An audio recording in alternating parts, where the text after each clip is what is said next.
শান্তির দেশ, নিশীথ সূর্যের দেশ ইত্যাদি। ছবির মতো সুন্দর ও পরিষ্কার পরিচ্ছন্ন একটি দেশ।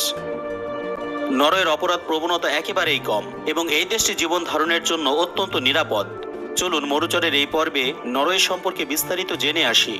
জেনে নিই, নরওয়েতে মোট 3,20,249টি দ্বীপ রয়েছে। দেশটিতে এমন অনেক দ্বীপ আছে যেখানে মানুষের কোনো বসবাস নেই, আর রয়েছে প্রায় 4 লক্ষের মতো। যদিও বিভিন্ন উৎসের ভিত্তিতে এই সংখ্যাগুলো কিছুটা কম বেশি হতে পারে। যাই হোক, এত বেশি পরিমাণ দ্বীপ ও হ্রদ থাকার কারণে দেশের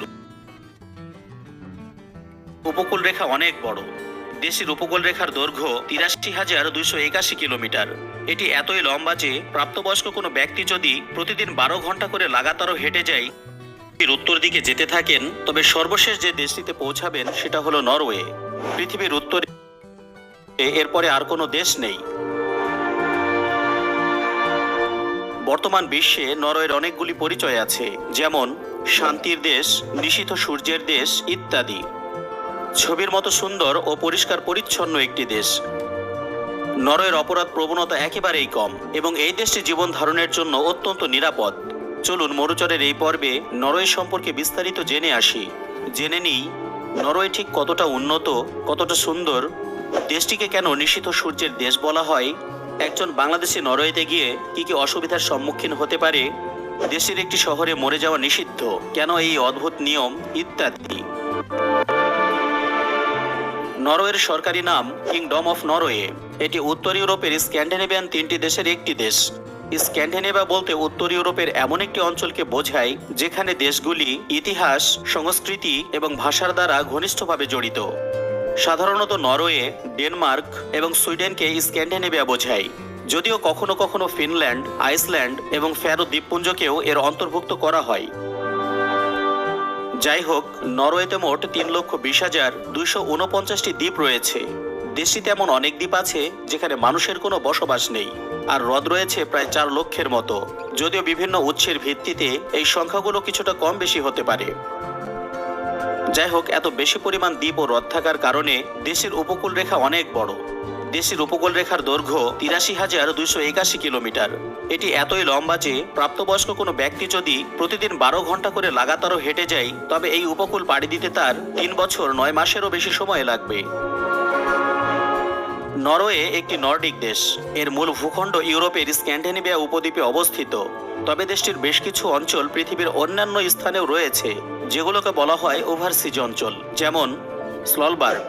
এটি আর্কটিক মহাসাগরে অবস্থিত, যা মূল ভূখণ্ড থেকে অনেক উত্তরে। জানমায়েন, এটি উত্তর আটলান্টিক মহাসাগরে অবস্থিত। বুভেট আইল্যান্ড, এটি দক্ষিণ আটলান্টিক মহাসাগরে অবস্থিত, যা নরওয়ের মূল ভূখণ্ড থেকে অনেক দূরে, নির্জন একটি দ্বীপ। পিটার ফার্স্ট আইল্যান্ড, এটি অ্যান্টার্কটিকা মহাদেশের অনেক কাছাকাছি দক্ষিণ মহাসাগরে অবস্থিত একটি দ্বীপ।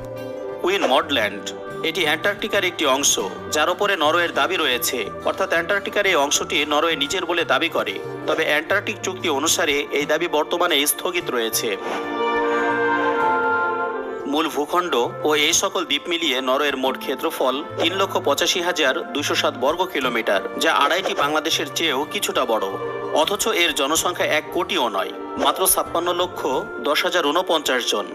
অর্থাৎ দেশের প্রতি বর্গ কিলোমিটারে মাত্র 15 জন মানুষ বসবাস করে, যা অনেক কম। যেখানে ভারতে প্রতি বর্গ কিলোমিটারে 492 জন এবং বাংলাদেশের প্রতি বর্গ কিলোমিটারে 1350 জন মানুষ বসবাস করে। ওয়ার্ল্ড হ্যাপিনেস রিপোর্ট অনুযায়ী নরওয়ে সুখী দেশের তালিকাতে সবসময় 1 থেকে 10-এর মধ্যেই ছিল। ওয়ার্ল্ড হ্যাপিনেস রিপোর্ট 2025 অনুসারে দেশটির অবস্থান 7ম। এই তালিকাতে বাংলাদেশের অবস্থান 134তম, যা প্রমাণ করে যে নরওয়ের মানুষের মধ্যে সামাজিক আস্থা, স্বাধীনতা এবং নিরাপত্তা অত্যন্ত উচ্চমানের, যা তাদের জীবনে সন্তুষ্টি বাড়ায়। অর্থাৎ নরওয়ের মানুষের সুখের পরিমাণ বাংলাদেশের মানুষের সুখের পরিমাণের চাইতে অনেক বেশি। প্রতি বছর শান্তিতে যে নোবেল পুরস্কার দেওয়া হয়, তার আয়োজন করা হয় নরওয়ের রাজধানী অসলোতে। ডিসেম্বর মাসের 10 তারিখে এই পুরস্কারের প্রতিষ্ঠাতা আলফ্রেড নোবেলের মৃত্যু বার্ষিকীতে শান্তিতে নোবেল প্রদান করা হয়। পৃথিবীর সবচেয়ে বড় সড়ক টানেল লারডাল টানেল এই দেশটিতে অবস্থিত, যার দৈর্ঘ্য 24.51 কিলোমিটার। তবে মনে রাখবেন, পৃথিবীর সবচেয়ে দীর্ঘতম টানেল হল সুইজারল্যান্ডের গথার্ড বেস টানেল, যার দৈর্ঘ্য 57.09 কিলোমিটার। কিন্তু সেটা রেল টানেল, সড়ক টানেল নয়। যাই হোক, দেশের উত্তরে আর্কটিক মহাসাগর এবং ব্যারেন্টস সাগর, পশ্চিমে নরওয়েজিয়ান সাগর যা উত্তর আটলান্টিক মহাসাগরের অংশ, দক্ষিণ পশ্চিম দিকে উত্তর সাগর। দেশের পূর্ব দিকে কোনো সাগর বা মহাসাগর নেই। এখানে রাশিয়ার সাথে 191 কিলোমিটার, ফিনল্যান্ডের সাথে 709 কিলোমিটার এবং সুইডেনের সাথে 1666 কিলোমিটার স্থল সীমান্ত রয়েছে। অর্থাৎ এই দেশের স্থল সীমার দৈর্ঘ্য হল 2566 কিলোমিটার। নরওয়ে ইউরোজোনের সদস্য নয়, আবার ইউরোপীয় ইউনিয়নেরও সদস্য নয়, তাই তাদের ইউরো মুদ্রা ব্যবহার করার কোনো বাধ্যবাধকতা নেই। দেশে তাদের নিজেদের মুদ্রা নরওয়েজিয়ান ক্রোন ব্যবহার করে। বর্তমানে এক নরওয়েজিয়ান ক্রোন সমান 12.06 টাকা বা 8.69 রুপি। তেল ও প্রাকৃতিক গ্যাস নরওয়ের সবচেয়ে গুরুত্বপূর্ণ প্রাকৃতিক সম্পদ। উত্তর সাগর এবং ব্যারেন্টস সাগরে তেল ও গ্যাসের বিশাল মজুদ রয়েছে। তেল ও গ্যাস থেকে রপ্তানি আয় মোট রপ্তানি আয়ের 40%-এরও বেশি এবং জিডিপির প্রায় 20%। নরওয়ের সরকার তেল ও গ্যাস থেকে প্রাপ্ত বিশাল আয়কে গভর্নমেন্ট পেনশন ফান্ড গ্লোবাল নামে একটি সার্বভৌম সম্পদ তহবিল জমা করে। এই তহবিলটি ভবিষ্যতে দেশের মানুষের পেনশন এবং কল্যাণ নিশ্চিত করার জন্য তৈরি করা হয়েছে। এটি বিশ্বের বৃহত্তম সার্বভৌম সম্পদ তহবিলগুলির মধ্যে একটি, যার মূল্য প্রায় 1.7 ট্রিলিয়ন মার্কিন ডলারেরও বেশি। নরওয়ের মৎস্য খাত দেশের অর্থনীতির আরেকটি গুরুত্বপূর্ণ অংশ। এটি দেশের দ্বিতীয় বৃহত্তম রপ্তানি খাত। 2025 সালের প্রথমার্ধে অর্থাৎ জানুয়ারি থেকে জুন পর্যন্ত নরওয়ে 1.3 মিলিয়ন টন মৎস্য রপ্তানি করেছে, যার মূল্য ছিল প্রায় 85.2 বিলিয়ন নরওয়েজিয়ান ক্রোন, যা প্রায় 8.45 বিলিয়ন মার্কিন ডলারের সমান। দেশে বিশ্বের সবচেয়ে বড় স্যামন উৎপাদনকারী দেশ এবং এখানে প্রধানত ওপেন নেট পদ্ধতিতে স্যামন চাষ করা হয়। এই পদ্ধতিতে স্যামনকে সমুদ্রের জলাশয়ে বড় নেট ঘেরের মধ্যে রাখা হয়, যেখানে জল প্রবাহিত হয় এবং মাছ বড় হতে পারে। এছাড়াও দেশটিতে আরও বেশ কিছু খনিজ সম্পদ রয়েছে, যেমন লোহার আকরিক, তামা, নিকেল, জিঙ্ক, টাইটানিয়াম, চুনাপাথর, গ্রানাইট, সোনা ইত্যাদি।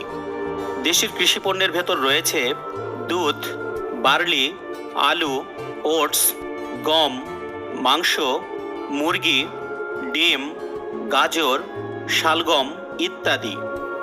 দেশি শিল্প খাতের মধ্যে উল্লেখযোগ্য হল জাহাজ পরিবহন, খাদ্য প্রক্রিয়াকরণ, জাহাজ নির্মাণ, সজ্জা ও কাগজজাত দ্রব্য, ধাতু, রাসায়নিক দ্রব্য, কাঠ, বস্ত্র ইত্যাদি। নরওয়ে পৃথিবীর শান্তিপূর্ণ, সুখী ও ধনী দেশগুলির মধ্যে অন্যতম।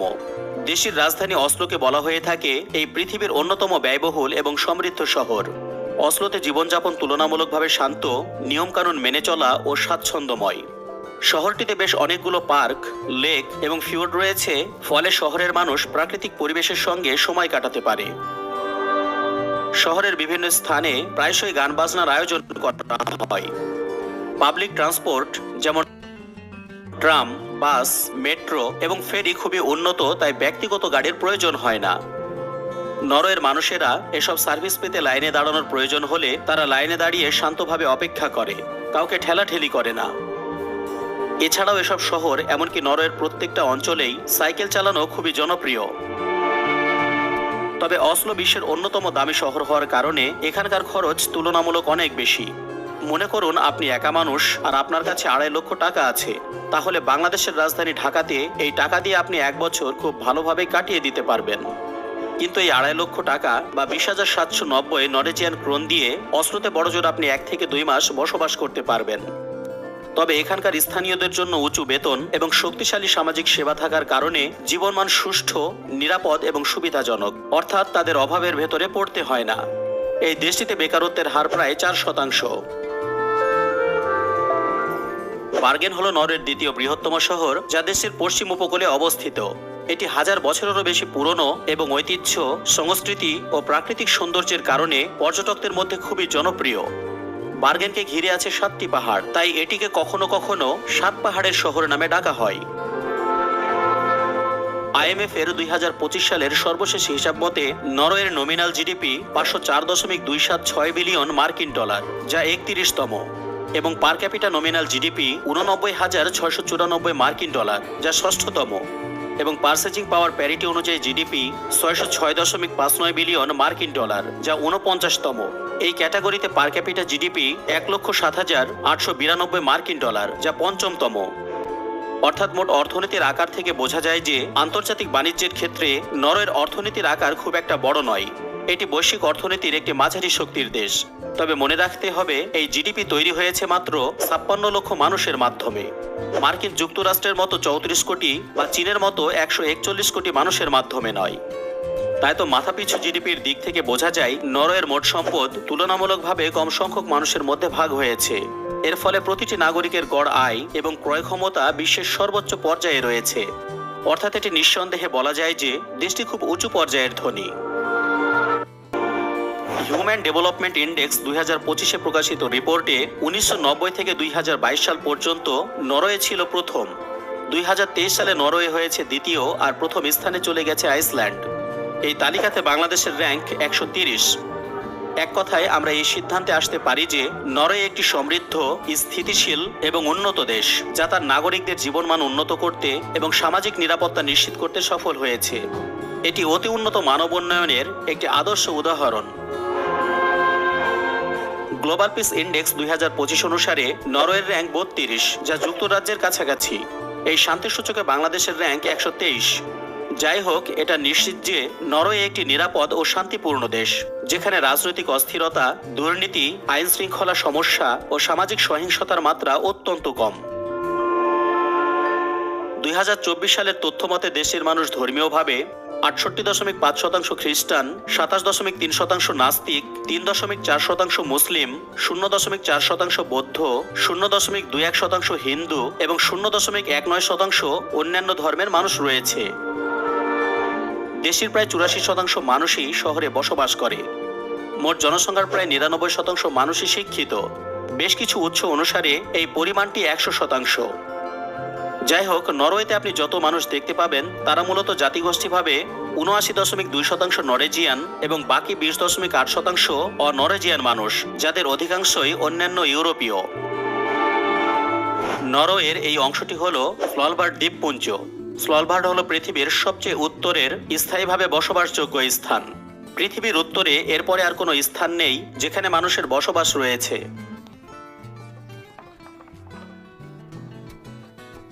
এই দ্বীপপুঞ্জে বরফের বিস্তীর্ণ রাজত্বে মেরু ভাল্লুকের সংখ্যা মানুষের সংখ্যার চেয়ে বেশি। এটি নরওয়ের একটি হিমশীতল ভূখণ্ড। এখানে আপনি দেখতে পাবেন অদ্ভুত উত্তর মেরুর প্রাণী জগৎ, যেমন মেরু ভাল্লুক, আর্কটিক শেয়াল, সিল ইত্যাদি। মেরু ভাল্লুক হলো দেহের ভরের দিক থেকে এই পৃথিবীর সবচেয়ে বড় প্রজাতির স্থল মাংসাশী প্রাণী। হাতি সবচেয়ে বড় হলেও তা মাংসাশী নয়। প্রাপ্তবয়স্ক পুরুষদের ওজন 300 থেকে 800 কেজি পর্যন্ত হয়ে থাকে। এর নাম মেরু ভাল্লুক হলেও এটি পৃথিবীর 2 মেরুতেই পাওয়া যায়, বিষয়টি এমন নয়। দক্ষিণ মেরু অর্থাৎ অ্যান্টার্কটিকাতে কোনো মেরু ভাল্লুক পাওয়া যায় না। এটি কেবলমাত্র উত্তর মেরু বা আর্কটিক অঞ্চলের কাছাকাছি পাওয়া যায়। বিশ্ববিখ্যাত স্লালবার্ড গ্লোবাল সিড ভল্ট নরওয়ের এই দ্বীপপুঞ্জের স্পিটসবার্গেন দ্বীপে উত্তর মেরুর কাছাকাছি অবস্থিত। এটি মূলত লংয়ারবাইন শহরের কাছে একটি পাহাড়ের গভীরে তৈরি করা হয়েছে, যাকে সাধারণত ডুমসডে ভল্ট বা শেষ বিচার দিনের ভান্ডার নামেও ডাকা হয়। পৃথিবীর বিভিন্ন ফসলের বীজ এখানে সুরক্ষিত রয়েছে। ভবিষ্যতে কোনো প্রাকৃতিক দুর্যোগ, জলবায়ুর পরিবর্তন, রোগ বা যুদ্ধের মতো কোনো বিপর্যয় থেকে পৃথিবী থেকে কোনো জাত যদি হারিয়ে যায় বা খাদ্য সংকটে পড়ে, তখন এখান থেকে বীজ নিয়ে তা আবার ফলানো যাবে। ভল্টটি এমন একটি স্থানে তৈরি করা হয়েছে যেখানে মাটির নিচে স্থায়ীভাবে বরফ জমে থাকে। বিদ্যুৎ সরবরাহ বন্ধ হয়ে গেলেও এখানকার তাপমাত্রা খুব কমই থাকবে, যা বীজের দীর্ঘমেয়াদী সংরক্ষণে সহায়তা করবে। আর্কটিক অঞ্চলের এই দ্বীপটি রাজনৈতিকভাবে খুবই স্থিতিশীল এবং দুর্গম, যা একে মানবসৃষ্ট এবং প্রাকৃতিক উভয় ধরনের বিপদ থেকে সুরক্ষিত রাখে। এটি অত্যন্ত উচ্চমানের নিরাপত্তা ভাণ্ডার, যেখানে সাধারণ মানুষের যাওয়ার অনুমতি নেই। নরওয়ের জনগণের দূরদর্শিতা এবং দায়িত্বশীলতার পরিধি যে কত বড়, তাই এই বীজ ভাণ্ডারটির মাধ্যমেও কিছুটা অনুমান করা যায়। পৃথিবীর উত্তর মেরুর সবচেয়ে কাছের শহর হলো এই লংয়ারবাইন। এটি উত্তর মেরু থেকে প্রায় 1300 কিলোমিটার দূরে অবস্থিত। এটি এই বিশ্বের সবচেয়ে উত্তরের শহর। লংয়ারবাইন তার কয়লা খনি, গবেষণা কেন্দ্র এবং পর্যটন শিল্পের জন্য পরিচিত। অবাক করার বিষয় হলো এই শহরে মরে যাওয়া নিষিদ্ধ। হাস্যকর মনে হলেও এর বৈজ্ঞানিক কারণ রয়েছে। এর কারণ হলো এখানকার পার্মাফ্রস্ট বা স্থায়ীভাবে জমে থাকা মাটি, যা মৃতদেহকে স্বাভাবিকভাবে পচতে দেয় না। ফলে দেহ বছরের পর বছর অপরিবর্তিত থাকে, যাতে করে রোগ জীবাণু ছড়িয়ে পড়ার ঝুঁকি থাকে। এ কারণে মারাত্মক অসুস্থ রোগীদের শেষ সময়টুকু কাটানোর জন্য অন্য কোথাও নিয়ে যাওয়া হয়।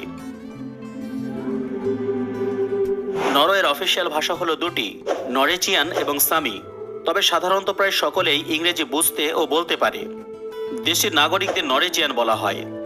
নরওয়েজিয়ানরা তাদের ব্যক্তিগত জীবনকে অত্যন্ত মূল্যবান মনে করে এবং এতে অন্য কারো হস্তক্ষেপ একেবারেই পছন্দ করে না। কে কার সাথে সম্পর্ক করছে, কবে বিয়ে হবে, কার আয় কত, কে কি পছন্দ করে, এই প্রশ্নগুলো নরওয়েতে সাধারণত জিজ্ঞেস করা হয় না। আর করলেও মানুষ সেটিকে অশোভন মনে করে। তারা অন্যের ব্যক্তিগত বিষয়ে নাক গলায় না। লাইনে দাঁড়ানো, সময় মতো উপস্থিত হওয়া এবং ব্যক্তিগত স্থানের প্রতি সম্মান দেওয়াকে অত্যন্ত গুরুত্বপূর্ণ মনে করে। নরওয়েজিয়ানরা শান্ত, ভদ্র ও সংযত।